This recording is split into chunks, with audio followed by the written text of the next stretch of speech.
Welcome to the Late Night Tales story, Rude Boy, written by Simon Cleary and read by me, Colin Salmon. With a little bit of luck, we can make it through the night. Bad bassline, bad bassline. Ha, that's the proper stuff. That's what you should be listening to. Hear that on my sound system? Pow! Ears blown off. When the bass drops, you know it, rude boy. You feel your trousers flapping in the bass. I was in Asda car park with it last night. Banged on Doom's Night, and in a second, I saw lights going on in gaffs about a mile away. Get this bloody boring estate banging. Then I opened the windows, and I hear it, echoing back off the warehouses. Feels like you're the only one alive, and there's no more light, just that orange glow, and you're like, this is all mine.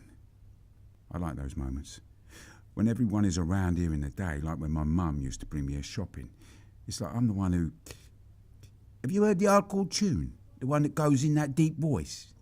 We don't control the day, the man controls the day, but we will control the night. That's later though. I've got to go to work at that horrible chippy again. Cod's Place, because it's by a church. It's alright, because you don't have to spend any money on food. Just help yourself. Well, you've got to look out for yourself, take care of your life. Who else will? Bloody Blair. I don't know how that cheesy bastard ended up running this place. He must have spent his whole life smiling a cheesy grin, shaking people's hands so that he could be on telly, dancing that things can only get better, or some rubbish. Then getting slagged off every day and having to deal with a load of crap that you aren't even allowed to sort out. Iraq, bomb the bastards. The Euro, bomb the bastards. Legalise the herb. Sorted. We hang out at this playground on the estate. Oh man. I was there last week, pretty messed up on that 3-litre cider, when Ellie came out.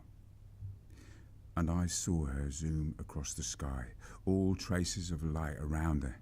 Yeah, she's here. Yes, she's here.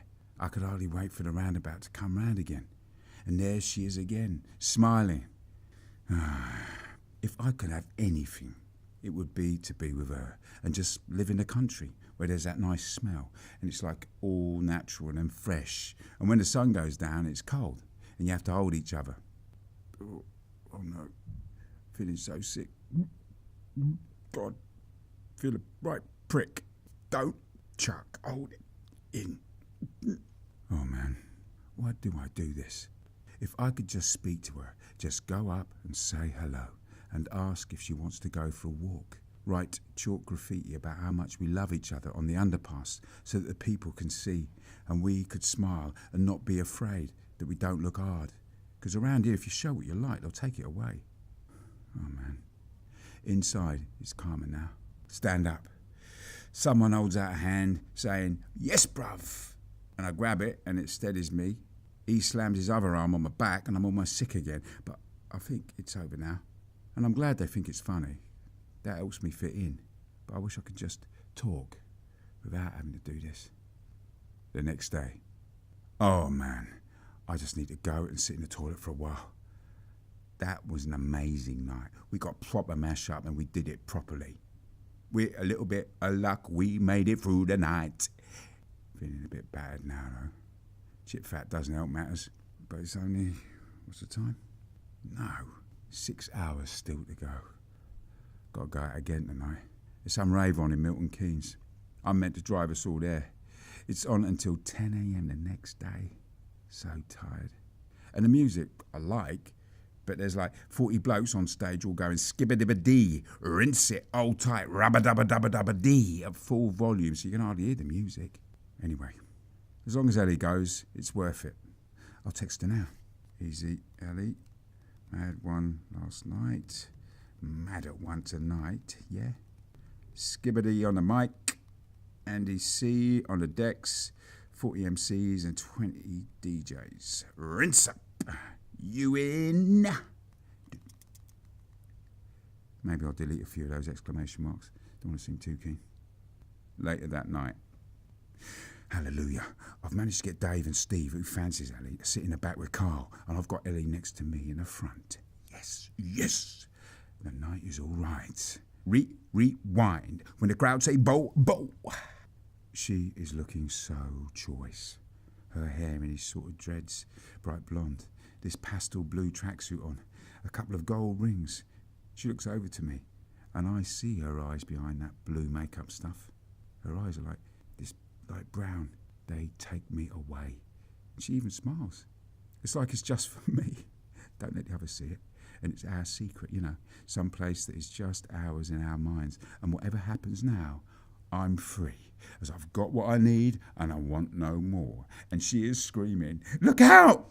I slam the brakes on hard and the can of Stella whips past my face and bursts on the dash, and we stop behind this rude bimmer with about an inch to spare. I slam it into reverse and everyone starts to cheer with that whining gear sound before I crunch it into first and drop the clutch just as the tune drops and we slam off into the darkness. "Ellie!" You got a shout in there, can't hear nothing. Sweat dripping off the ceiling, bodies either in that mass waving backwards and forwards or strewn across the floor at the side, wrecked and abandoned. About 40 bloody MCs. "Keep it down, I've got something to say now. Ellie, can we, banging tune." Oh man, you can't say anything, for God's sake, just ask her. "Ellie, I've always seen you, ever since school, and I've liked you, since then. I wanted to ask, can we go out, just us sometime?" I said, "Can we, us, go out sometime?" And she smiled at me, boy. That said it all, though. Just a smile that said, "You? Why would I go out with you?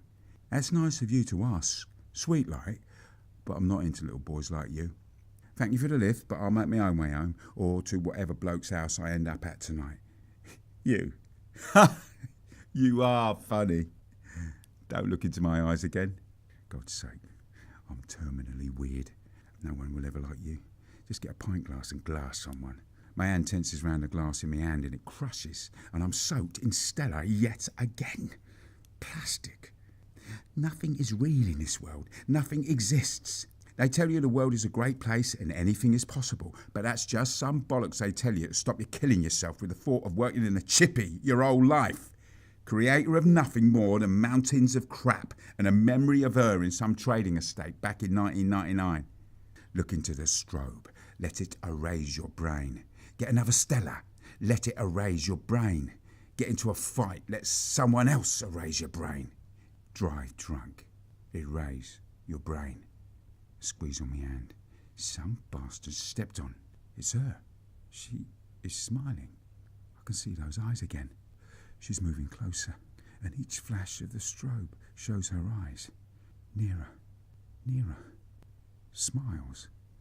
Leans head. Here. Her mouth on mine, so soft, and a taste of salt and scent of something sweet, and skibbity cheers. Gets the crowd whipped up. Us in the middle of a dark maelstrom. The crowds whirl around us. Basslines bounce and drums clatter. The world smiles upon us for this night in the spotlight. And it's all right. It will be all right. And we don't control the day, but we will control the night.